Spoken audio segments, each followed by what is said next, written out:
In this video, I want to show you how to create some beautiful still life visuals using two different lighting techniques.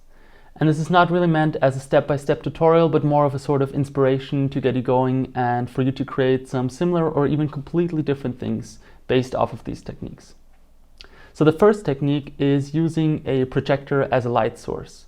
And this time it is not the beam itself that we're using, as I have a previous video about that. But this time we're actually projecting onto an object and then filming how it lands on the surface of the object.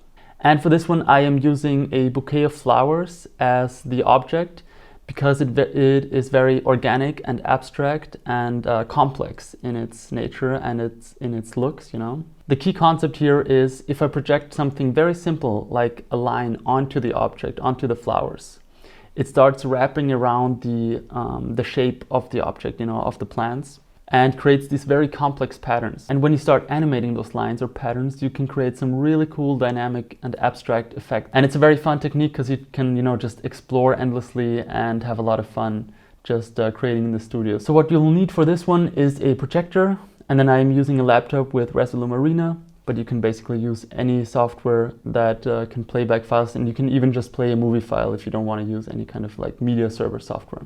But I recommend Resolume because it's just a great little tool for experimenting. And then what you will also need is some kind of object. As I said, I am using plants and flowers for this, but you can basically use any object that has a very kind of complex and organic structure. And so I'll now show you how I set it up in my little home studio setup. Alright, so the setup and the idea of this are actually quite simple. I just have my MacBook open with Resolume that is sending to the projector, and I'm projecting onto these flowers. And because the flowers themselves are so complex in their shape, you know, because all of these organic patterns, I can actually project some super simple stuff as, you know, just some lines. And it becomes complex automatically because how it lays onto the surface of the flowers. So you can see here that this is already a beautiful effect. Especially when it's blurry, you know, like I'm definitely gonna play around with the bokeh and just have some depth of field and some blurriness in there as an effect. The Resolume setup is really that simple, but just gonna go through it quickly. So I just have the lines generator here. So just this lines, and I'm dragging this in. And then here in the settings, I took down the fuzziness to 0. So it's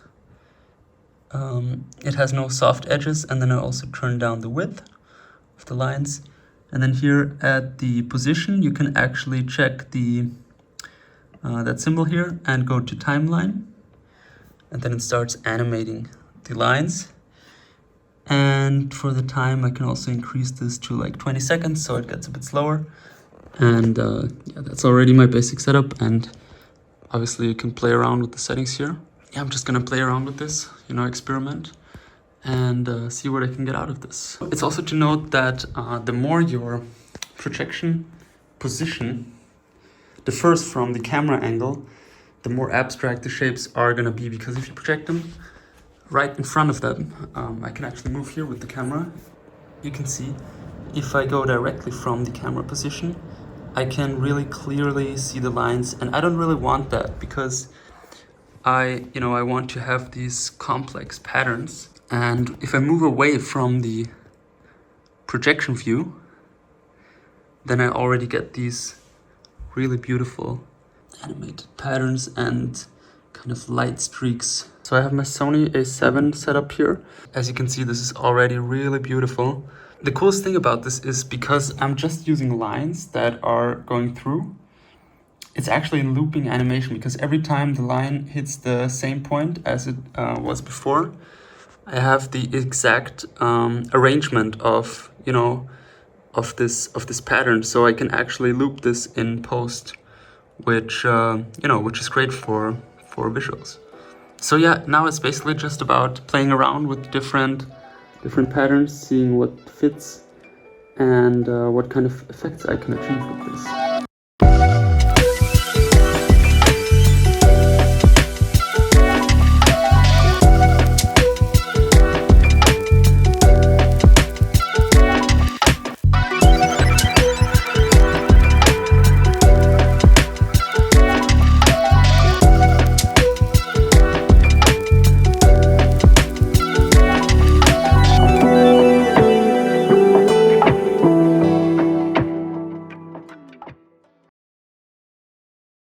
core concept that I like to use when creating visuals is to match the space that they're actually played in.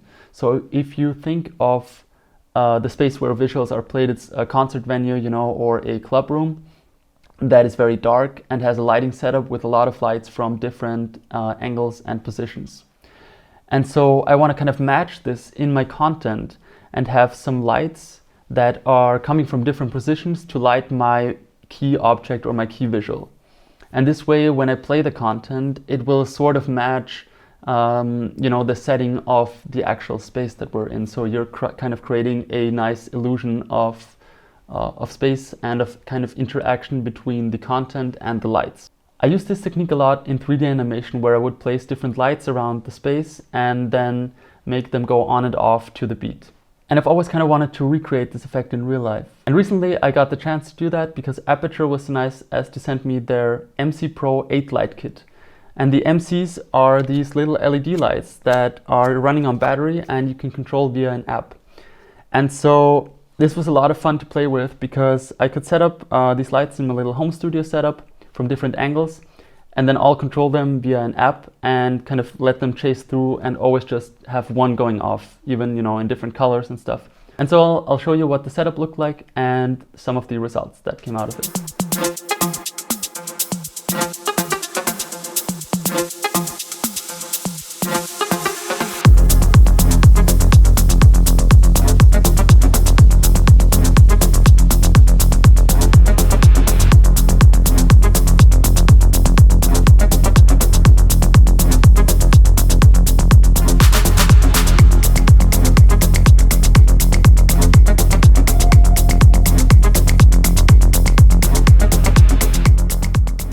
So I hope you enjoyed these two different lighting techniques.